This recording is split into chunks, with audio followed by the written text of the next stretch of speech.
O-ring ataupun sealing gasket yang color putih tu, spare part sama saiz dengan O-ring untuk faucet aerator, sebelah kiri gambar.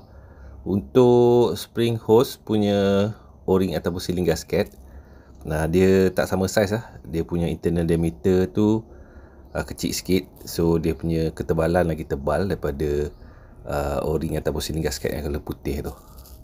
So kalau nak cari spare part, make sure saiz kena ngam lah. Ini O-ring yang asal untuk ni.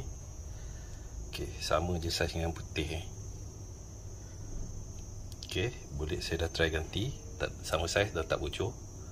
Ni saya ambil daripada sini So kalau ni rosak, boleh je ganti pakai ni. Pasang balik rubber O-ring hitam ni ke dalam ni.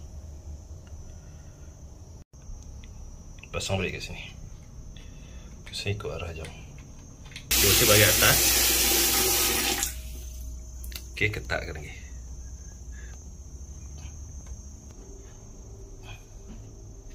Okey, dah ketatkan, buka.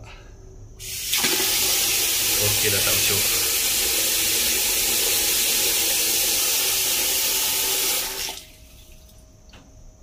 Ini bidet spring hose. Okey, O-ring kat dalam ni, kalau hitam ni. Okey, saya try ganti yang putih O-ring putih ganti hitam So bila buka kat sini dia bocor sikit lah. Okey, maksudnya saiz dia tak betul-betul tepat lah. Sini dah selesai bocor kat sini. Okey, ini kita try pasang yang putih Saiz bahagian dalam dia tak betul-betul ngam lah, dia bocor sikit. Kita ganti balik yang hitam yang asal. Okey, nampak yang hitam dia tebal sikit bahagian dalam dia. Ni bahagian dalam dia, lubang dia besar, lubang dia kecil. Sebab ni tebal lah, ini nipis. So kita ganti balik yang hitam. Ganti balik hitam, masuk kat dalam Okey, dah ganti balik yang asal, yang hitam, O-ring hitam. Nampak dia ngangam je kat bahagian dalam rapat.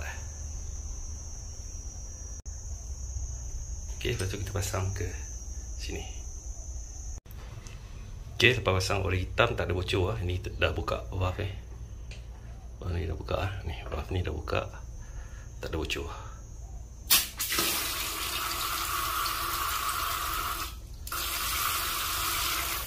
Okey, pakai O-ring asal dengan hitam.